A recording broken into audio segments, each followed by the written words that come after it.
how one of the wealthiest black men in pre-Civil War New York, Thomas Downing, built a world-renowned restaurant and ran a busy stop on the Underground Railroad, smack dab in the heart of the financial district. Thomas Downing's Oyster restaurant was on Broad at Wall Street, across from where the New York Stock Exchange stands today. He was born in Virginia to parents who had been previously enslaved.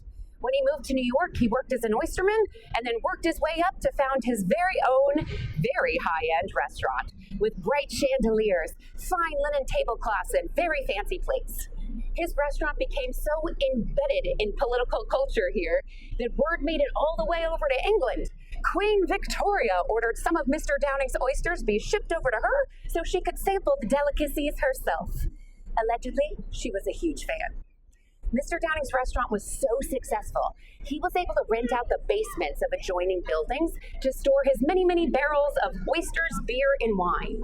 And it is in those basements that Downing and his family were able to harbor fugitive enslaved folks on their way to freedom, giving them a place to rest, to eat, and recover before the next stretch of their very long journey.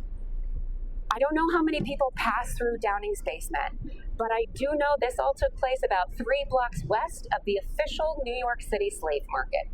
Until it closed in 1762, approximately 7,000 Africans were sold, resold, and rented into slavery. As far as I know, there is no official count of how many thousands of Africans were trafficked into the city outside the official market. 1850s, about 25 years after entering the restaurant business. Like a lot of great spots in New York City, Mr. Downing's landlord raised his rent, and they were forced to relocate. While his son, George Downing, took over control for a few years, Mr. Downing himself took the opportunity to retire. It was April 9th, 1866, when the Civil Rights Act passed, granting citizenship to any person born on American soil, independent of their race. Thomas Downing, at 75 years old, passed away the following day, barred from citizenship of the country he helped define for all but one day. Today, there's no marker for him, there's no sign, and I'll be honest, I just learned about Thomas Downing, and I only learned about him because I was fact-checking something else.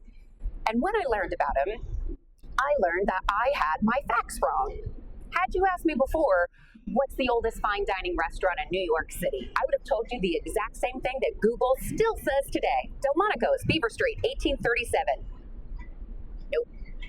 1825, Thomas Downing, Broad Street. I didn't know. I had no idea. I was wrong. For years. I was wrong for years. And that feels embarrassing. It can be really embarrassing to be wrong. For me, it makes me want to clam up, just say, I'm sorry, and crawl back into my shell. But we got to muscle through and keep fishing for more information so that we can look to people like Thomas Downing for pearls of wisdom.